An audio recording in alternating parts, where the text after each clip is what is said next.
Más de 150 millones de adornos se utilizan cada año solo en los Estados Unidos, una cantidad que supera a la población total del país según los registros. ¿Qué factor convierte a las pequeñas aldeas de Alemania, Polonia y México en el eje de este suministro masivo? A simple vista, parecería que solo grandes complejos industriales podrían cubrir tal demanda logística. Sin embargo, estos talleres artesanales funcionan como el motor técnico de la Navidad en todo el mundo. Pero esto es solo el comienzo del proceso. Una tradición de manufactura de siglos transforma el vidrio crudo mediante fases estrictas de modelado y coloración industrial. Se puede notar cómo el plateado químico y el soplado otorgan estructura física a las piezas, convirtiéndolas en los iconos definitivos de la temporada. Desde localidades situadas junto a bosques europeos hasta fábricas que operan día y noche, el sector mantiene un valor inalterable. Parece simple, pero en realidad convertir material frágil en un objeto que preserva la luz y la memoria requiere una precisión absoluta. Se ve cómo el adorno asegura su lugar físico en la cultura global. Transición al siguiente nivel económico. Así, un objeto diminuto se integra eficazmente en una industria multimillonaria. 500 años atrás, los adornos eran simples manzanas rojas en árboles perennes para simbolizar la luz invernal. ¿Por qué la tradición evolucionó hacia el vidrio soplado? A simple vista, la fruta parecía suficiente, pero los artesanos alemanes crearon esferas que reflejaban la luz mejor que cualquier material de su tiempo. La costumbre llegó a Estados Unidos formando una industria de miles de millones de dólares. Pero esto es solo el comienzo. Hoy, los adornos habitan dos mundos muy diferentes. Se puede notar cómo en los talleres, una pieza hecha a mano toma hasta 10 días en completarse. El trabajo avanza capa por capa, desde el color y la pincelada hasta el revestimiento de plata interior. Más adelante se complica. 60.000 piezas por hora producen las líneas automatizadas para satisfacer la demanda global.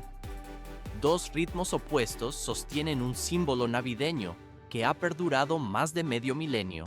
Se ve cómo ambos métodos mantienen viva la tradición. La producción cierra su etapa tranquilamente. 2000 grados Fahrenheit es la barrera térmica que espera a la mezcla, pero antes, la arena de sílice debe alcanzar la perfección. ¿Por qué el proceso de refinamiento es tan estricto antes de que la materia prima toque el horno? A simple vista, la arena parece lista para su uso industrial inmediato tal como sale de la tierra, pero sin las múltiples etapas de tamizado, la tierra, la grava y las partículas de tamaño inconsistente arruinarían irremisiblemente la integridad del vidrio final.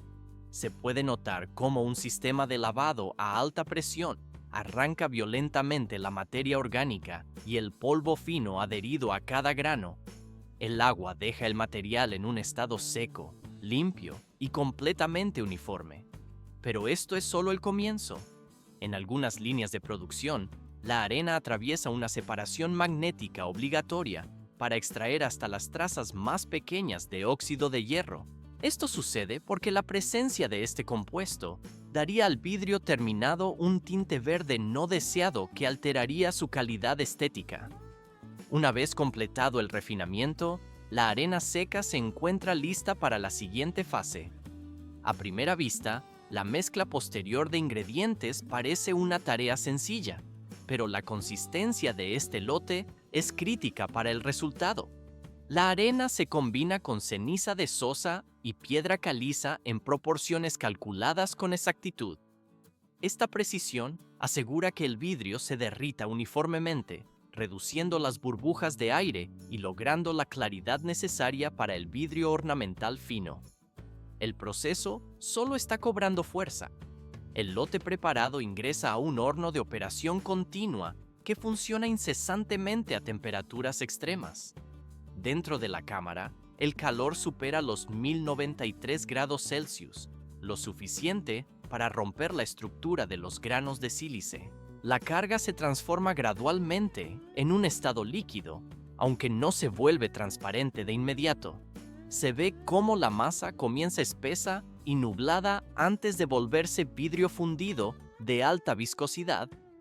Para evitar defectos estructurales, los flujos de calor se controlan cuidadosamente para calentar el lote de manera pareja en todo momento. Los puntos fríos crearían rayas o burbujas de aire en el producto final si no se vigilaran. Al final de la zona de fusión, una sección de refinado elimina las últimas impurezas y el aire atrapado. Y esto no es el límite. El vidrio fundido se convierte finalmente en una corriente uniforme, brillante y estable. El material queda listo para ser estirado en tubos de vidrio delgados, la base de la que parte todo adorno navideño. Una capa de vidrio de apenas unas décimas de milímetro separa la fragilidad de la perfección en los talleres artesanales de adornos navideños. ¿Por qué el vidrio fundido no se sopla inmediatamente tras ser extraído del horno a alta temperatura? A primera vista, parecería lógico aprovechar el calor máximo para dar forma a la esfera definitiva sin pasos intermedios. Sin embargo, el material debe estirarse primero hasta convertirse en un tubo largo y uniforme antes de cualquier intento de expansión esférica. El artesano se aproxima a la masa fundida con una varilla metálica resistente al calor, rotándola de manera constante para mantener la temperatura distribuida equitativamente por toda la superficie. Se puede notar cómo el grosor final del tubo depende directamente del ritmo de tracción hacia atrás y la velocidad de giro de la mano experta. Esta forma tubular resulta ideal para los adornos porque sus paredes delgadas permiten que el vidrio se expanda de manera equilibrada durante el soplado posterior, reduciendo el riesgo de puntos gruesos o finos incontrolados. Pero esto es solo el comienzo del proceso de manipulación. Cualquier cambio leve en la rotación afecta notablemente el peso del tubo y su respuesta al calor, por lo que una vez alcanzada la longitud deseada, el material se aleja de la zona de alta temperatura. Parece un proceso pasivo dejar enfriar el vidrio al aire libre, pero en realidad es una etapa activa crítica para la integridad estructural. El tubo se rota continuamente sobre un estante resistente al calor para mantener la redondez perfecta y reducir la tensión interna del material. Porque esta tensión acumulada es una de las principales causas de grietas durante el soplado o el plateado futuro si no se disipa correctamente. Por eso, cualquier sección que muestre un espesor desigual o una deformación ligera se rechaza de inmediato, ya que incluso un punto débil minúsculo provocaría la rotura del adorno durante la decoración. Los tubos que cumplen el estricto estándar se cortan en segmentos uniformes, dimensionados cada uno para convertirse en un solo adorno acabado. Más adelante, se complica la técnica con la adición de color. Cuando la preforma de vidrio todavía brilla por el calor y se mantiene flexible, su superficie se convierte en el momento ideal para agregar efectos visuales permanentes. El artesano pone la preforma en contacto directo con bandejas llenas de partículas de vidrio coloreado, técnicamente conocidas como frita de vidrio. Bajo el calor intenso, estas partículas se adhieren instantáneamente y comienzan a ablandarse, uniéndose a la capa exterior del vidrio en lugar de asentarse como un revestimiento temporal. Se ve cómo el color pasa a formar parte de la estructura del material, otorgando a la superficie una profundidad, brillo y durabilidad muy superiores a lo que la pintura o los tintes convencionales podrían lograr. Tras la adhesión uniforme de la frita coloreada, la preforma regresa al calor para una etapa delicada de refusión. El objetivo aquí no es fundir totalmente el material, sino ablandar la frita lo suficiente para que se fusione en la superficie, eliminando el límite entre la capa coloreada y el núcleo de vidrio. Las partículas coloreadas comienzan a extenderse, mezclarse y asentarse bajo una rotación continua y un calor controlado, creando profundidad visual en lugar de una capa plana de color. Y esto no es el límite de la precisión térmica requerida. Una vez que el color se ha estabilizado, la preforma se enfría suavemente para bloquear la estructura de la superficie antes de entrar en la etapa de formación principal. Aquí es donde los efectos especiales como el jaspeado, el brillo metálico o la translucidez quedan efectivamente congelados dentro del material. Si la temperatura no se controla con precisión absoluta, el color puede quemarse, volverse turbio o perder su reflectividad intencionada. El sistema de calefacción o el artesano deben regular el calor muy cuidadosamente para preservar el tono original. Solo después de que el color se ha convertido en una parte estable de la preforma, el vidrio está listo para la etapa de soplado. El proceso solo está cobrando fuerza cuando la capa de color se estabiliza y la preforma alcanza un estado aplicable. El artesano devuelve la pieza al calor para suavizar las paredes del tubo de manera uniforme, introduciendo luego aire en el interior hueco con una presión ajustada continuamente. Bajo los efectos combinados del flujo de aire y la tensión superficial, el vidrio se expande desde dentro, equilibrándose naturalmente hacia una forma esférica, una propiedad física que hace que el vidrio caliente busque su forma más estable. La cámara se desliza a lo largo de la preforma que rota incesantemente para distribuir el material de manera uniforme y controlar el espesor de la pared. En algunos talleres, la esfera en expansión puede pasar brevemente a través de un anillo de formación abierto o una guía para mantener los diámetros consistentes entre las piezas. Pero la forma final todavía depende principalmente del ritmo de la respiración y el movimiento de las manos del soplador.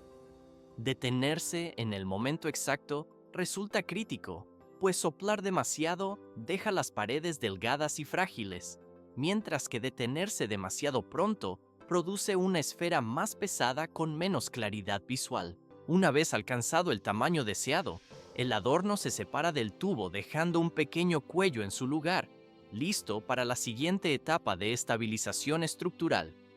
Transición al siguiente nivel de finalización. El vástago colgante se une firmemente a la parte superior de la esfera, completando oficialmente el proceso de formación del vidrio. En este punto, el adorno posee su forma final, un cuerpo esférico delgado y equilibrado, una superficie coloreada uniforme y un punto de suspensión posicionado con precisión.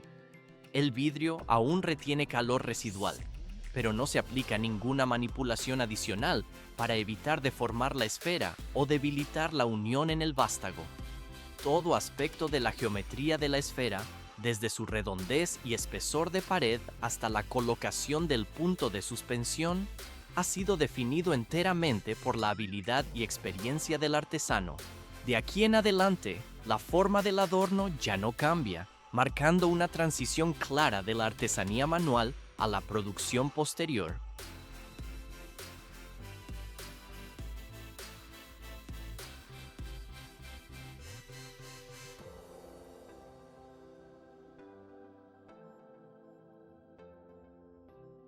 (1100 °C) es la temperatura que alcanza el flujo de vidrio fundido antes de ser transformado en objetos de precisión industrial. La producción a gran escala exige abandonar la variabilidad de la artesanía manual para abrazar sistemas automatizados capaces de entregar consistencia absoluta. Dentro de la planta, el estirado de tubos de vidrio se ejecuta en una línea continua que garantiza la uniformidad estructural. ¿Por qué la industria depende de un estirado de tubos previo en lugar de soplar directamente la mezcla? A simple vista, el soplado directo parecería más rápido y económico para crear formas básicas. Pero sin este paso intermedio, sería imposible controlar el espesor de la pared a lo largo de toda la pieza, lo que resultaría en ornamentos frágiles e irregulares. El vidrio fundido atraviesa una matriz de formación donde se establece su diámetro inicial con tolerancia milimétrica. Un sistema de tracción controlado tira del tubo hacia adelante a una velocidad y temperatura reguladas con exactitud, permitiendo que el espesor de las paredes permanezca constante en toda su longitud. Se puede notar cómo el tubo incandescente atraviesa una zona de enfriamiento controlado para estabilizar su estructura interna antes del corte. Las sierras automatizadas dividen el material en longitudes estándar, mientras los sistemas de monitoreo verifican las dimensiones en tiempo real. Estas piezas en bruto, ahora frías y rígidas, poseen la consistencia dimensional necesaria para la producción de ornamentos a escala industrial. Pero esto es solo el comienzo. Los tubos de vidrio cortados se trasladan al área de calentamiento para prepararse para el formado definitivo. Cada sección se sostiene dentro de la llama estable de un soplete industrial y rota continuamente, permitiendo que el calor se disemine uniformemente alrededor de toda la circunferencia. El objetivo de este paso es ablandar las paredes de manera homogénea, evitando que un lado se vuelva excesivamente flexible, mientras el opuesto permanece rígido.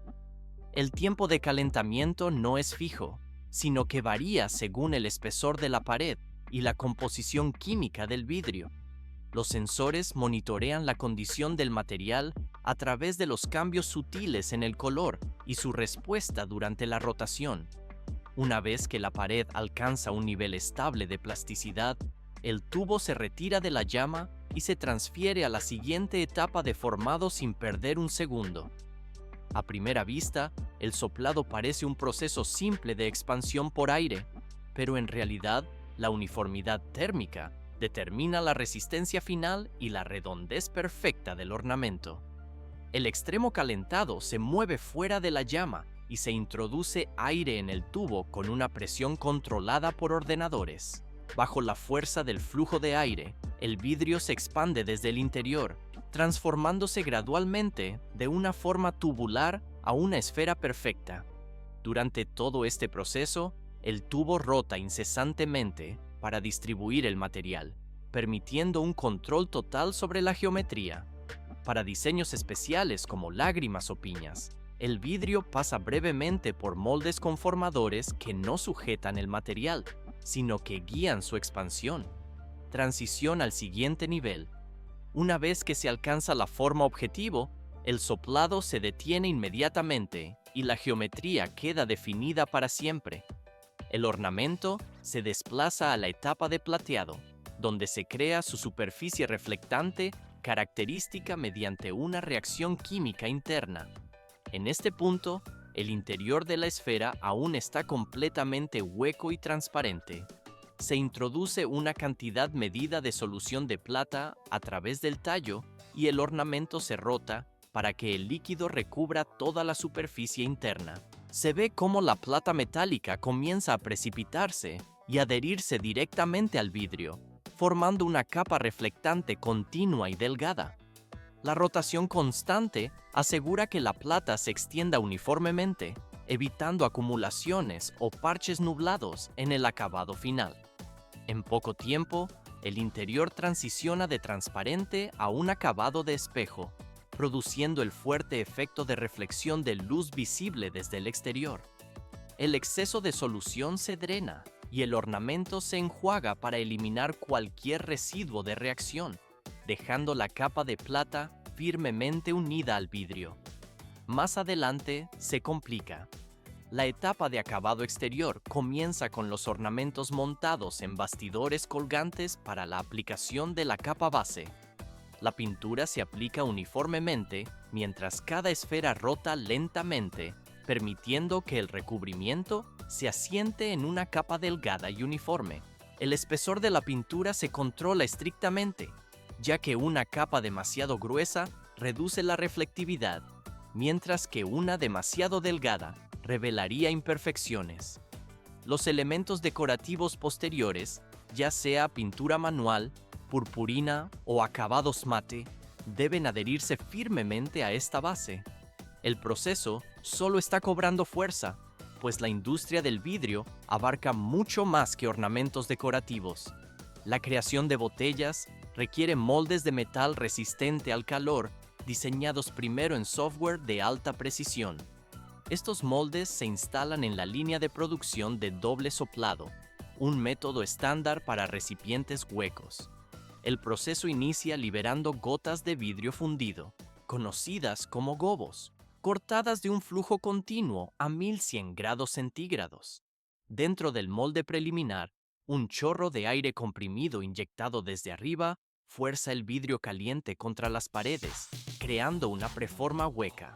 Esta forma temprana, similar a una burbuja con cuello estrecho, brilla con el calor mientras se mueve al molde final situado a pocos centímetros.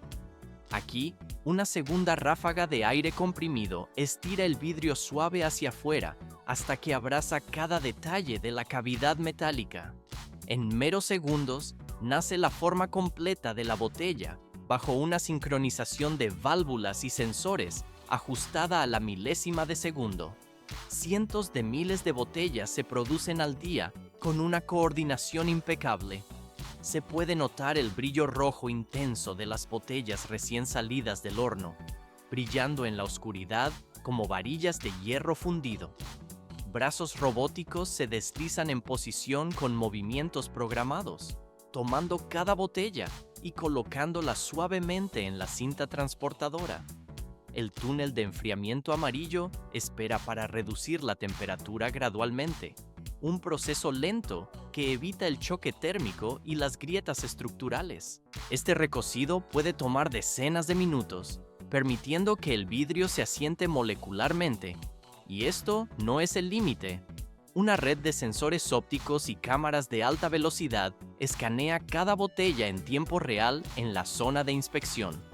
Cualquier defecto, ya sea una grieta, una burbuja o una ligera deformación, provoca la eliminación instantánea de la unidad de la línea. Un sistema automatizado avanzado rota cada botella para verificar el borde, asegurando que solo las unidades perfectas avancen hacia el paletizado. Robots automatizados organizan miles de botellas con precisión, utilizando sistemas de sujeción por vacío para levantar filas enteras y apilarlas sobre palets. El reciclaje de este material requiere primero un suministro constante de botellas usadas, gestionado en muchos países mediante máquinas de retorno automatizadas. Los consumidores depositan las botellas vacías, que son escaneadas y clasificadas, convirtiendo el residuo en un activo con valor monetario inmediato. Camiones especializados recogen decenas de miles de botellas, transportando entre 10 y 12 toneladas de material por viaje hacia las plantas de reciclaje. Al llegar, los conductores descargan la carga, creando montañas coloridas de vidrio que brillan bajo la luz, listas para ser procesadas. Cargadores frontales recogen enormes cantidades de vidrio y las vierten con un estruendo en la tolva de alimentación de la planta. La cinta transportadora de acero lleva el flujo de vidrio mezclado con suciedad hacia las cribas vibratorias, donde se separan el polvo y las partículas finas. Trabajadores y sistemas mecánicos retiran contaminantes grandes como papel y plástico, preparando el material para la trituración. Separadores magnéticos de alta potencia extraen las tapas de metal del flujo, dejando el vidrio limpio en un 80%. El vidrio se muele en un molino de martillos hasta convertirse en partículas finas conocidas como calcín, que se funden más rápido que las materias primas virgen.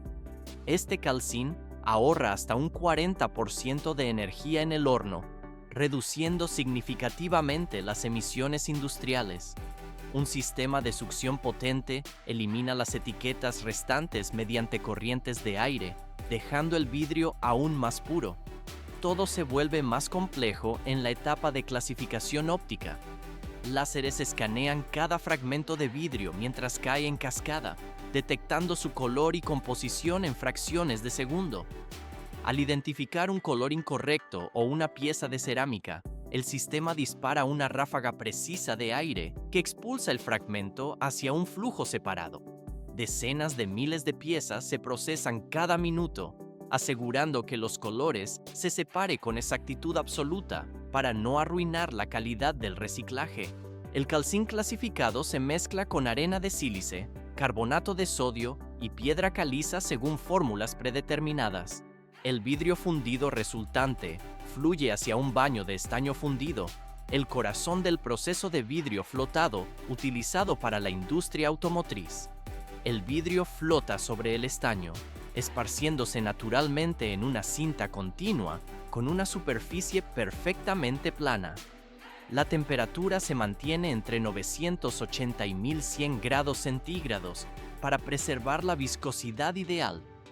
Rodillos formadores de bordes controlan el ancho y el grosor de la cinta, garantizando la planitud óptica necesaria para evitar distorsiones en los parabrisas. Los operadores monitorean la cinta a través de puertos de inspección, vigilando la claridad y la estabilidad de la temperatura para prevenir defectos. La cinta de vidrio pasa luego a un horno de recocido, donde se enfría de manera controlada para eliminar tensiones internas. Las cuchillas de diamante marcan líneas precisas en la superficie y un sistema de frenado separa las hojas limpiamente sin astillar los bordes. En la etapa de procesamiento automotriz, cada hoja se corta y se dobla según la curvatura específica del modelo de vehículo. El vidrio plano se coloca sobre un molde resistente al calor y se introduce en un horno donde la temperatura sube hasta los 620 grados centígrados. La gravedad o una prensa superior conforman la hoja ablandada al molde, creando la curvatura precisa requerida. Luego, dos hojas se unen con una película transparente de polivinil butiral en el proceso de laminación, tratadas bajo alta presión y temperatura en un autoclave. Esta estructura multicapa ofrece resistencia al impacto y seguridad, reteniendo los fragmentos en caso de rotura. Se puede notar cómo los sensores ópticos finales verifican la transmisión de luz y la ausencia de defectos microscópicos antes del empaquetado. El vidrio terminado se coloca en estantes de acero acolchados, listo para su integración en las líneas de montaje de vehículos. El material se marcha más allá por la cadena logística, completando su ciclo de transformación industrial.